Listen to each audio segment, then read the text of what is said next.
আলহামদুলিল্লাহ, আল্লাহ তাআলার কাছে অনেক অনেক শুকরিয়া যে আল্লাহ তাআলা আমাদেরকে সুস্থতা দান করেছেন এবং সুস্থতার সাথে ইবাদত বন্দেগীর সাথে রমজান মাস কাটিয়েছি।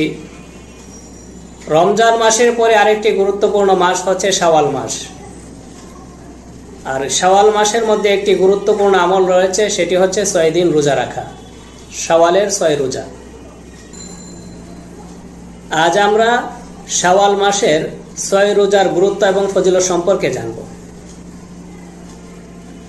রাসূল সাল্লাল্লাহু আলাইহি ওয়াসাল্লাম একটি হাদিসের মধ্যে বলেন, মান সামা রমাদানা, যে ব্যক্তি রমজান মাসের রোজা রাখলো, সুম্মা আতবাআহু সিত্তান মিন শাওয়াল, অতঃপর শাওয়াল মাসের 6 রোজা রাখলো, কানা কাসিয়ামিদ দাহর, সে যেন সারা বছর রোজা রাখলো। হাদিসটি উল্লেখ করেছে সহিহ মুসলিম, হাদিস নাম্বার 1164। তো যে ব্যক্তি রমজানের রোজা রাখার পর, অর্থাৎ রমজান মাসে পুরো মাস রোজা রাখার পর শাওয়াল মাসের 6 রোজা রাখবে, সে সারা বছর রোজা রাখার সওয়াব পাবে। সারা বছর রোজা রাখার সওয়াব কিভাবে পাবে সেটাও আল্লাহ রাসূল সাল্লাল্লাহু আলাইহি ওয়াসাল্লাম ওপর একটি হাদিসের মধ্যে উল্লেখ করেছেন।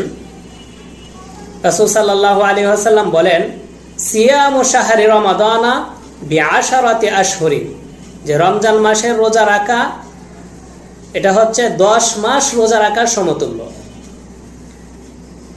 ওয়া সিয়ামু সিত্তাতি আইয়াম মিন শাওয়াল, আর শাওয়াল মাসের 6 দিন রোজা রাখা বিশাহরাইনি, 2 মাস রোজা রাখার সমতুল্য। ফাযালিকা সিয়ামু সানাতিন, আর এভাবেই 1 বছর পূর্ণ হয়। অর্থাৎ কেউ রমজান মাসের রোজা রাখলো, সে যেন 10 মাস রোজা রাখার সওয়াব পেল। তারপর যখন শাওয়াল মাসের 6 রোজা রাখবে, সে আরো 2 মাস রোজা রাখার সওয়াব পাবে। এভাবে সে পুরো 1 বছর রোজা রাখার সওয়াব পাবে। এখন কথা হচ্ছে, শাওয়াল মাসের রোজা কি ধারাবাহিকভাবে রাখতে হবে নাকি ভেঙে ভেঙে রাখা যায়? এর উত্তর হচ্ছে, শাওয়াল মাসের 6 রোজা সে চাইলে ভেঙে ভেঙেও রাখতে পারে, চাইলে ধারাবাহিকভাবেও রাখতে পারবে। কিন্তু শাওয়াল মাস অর্থাৎ এই পুরো মাসের ভিতরে সে 6টি রোজা আদায় করতে হবে।